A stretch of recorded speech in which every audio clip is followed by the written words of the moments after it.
नमस्कार मंडळी, मराठी बातमी यूट्यूब चॅनलवर तुमचं पुन्हा एकदा खूप खूप स्वागत आहे।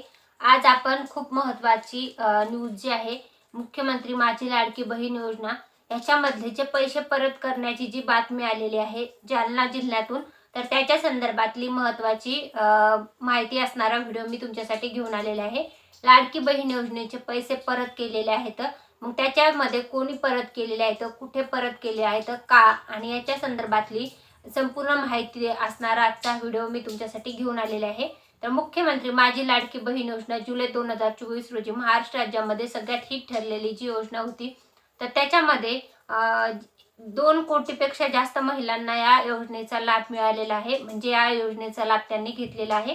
तर परंतु अशाच एका लाडक्या बहिणीच्या पतीने आपल्या पत्नीला आलेले 7,500 रुपये व हे जे आहे तर 7,500 रुपये तर ते परत केलेले आहेत। तर मग ते का परत केलेले आहेत, तर कारण की ते जेव्हा अर्ज करायला गेले होते तर तेव्हा त्यांच्या पत्नीच्या नावाने त्या पतीच्या आधार कार्डवर म्हणजे बँक खातं लिंक असल्या कारणाने हे पैसे जे आहेत त्यांच्या अकाउंटवर 5 डिसेंबर 2024 रोजी जमा झाले होते 7,500 रुपये। तर तेच पैसे त्यांनी आता परत केलेले आहेत आणि त्याच्याच विषयीची ही बातमी आज मी तुमच्यासाठी घेऊन आलेली आहे। आपल्या पत्नीला आलेले हे 7,500 रुपये त्यांनी महिला व बाल कल्याण विकास विभागाला परत केलेले आहेत।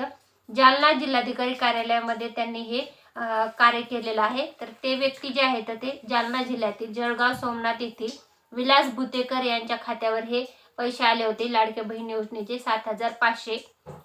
आता ही लाडकी बहीण योजना जी आहे ते महाराष्ट्र राज्यामध्ये महिन्याला 1,500 रुपये देण्याचं जे शासनाने जाहीर केलं होतं। महिलांना सक्षमीकरणासाठी आर्थिकदृष्ट्या त्या सक्षम व्हाव्या, स्वावलंबी व्हाव्या या कारणासाठी त्यांना महिन्याला 1,500 रुपये देण्याचं आश्वासन देण्यात आलं होतं आणि त्या आश्वासनाला दाद देत सरकारने प्रत्येक महिन्याला असे करून 5 हप्ते ऑलरेडी महिलांच्या खात्यामध्ये टाकण्यात आलेले आहेत।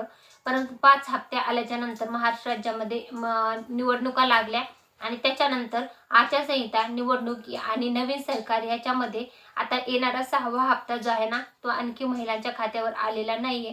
परंतु तो कधीपर्यंत येऊन जाईल आणि कोणत्या महिलांना याचा लाभ होणार आहे, काही निकष लावणार आहेत का आणि हे पैसे कधीपर्यंत जमा होणार आहेत, त्याच्या संदर्भातला नवीन डिटेल व्हिडिओ मी लवकरच तुमच्यासाठी घेऊन येणार आहे। ते व्हिडिओ पाहण्यासाठी आपलं चॅनल सबस्क्राईब करा। व्हिडिओ आवडला असेल तर व्हिडिओला लाईक आणि चॅनलला नक्की सबस्क्राईब करा। अशाच नवनवीन बातम्यांचे माहितीचे व्हिडिओ मी आपल्या चॅनलवर घेऊन येत असते। व्हिडिओ शेवटपर्यंत पाहिला असेल तर खूप खूप धन्यवाद। Thanks for the watching.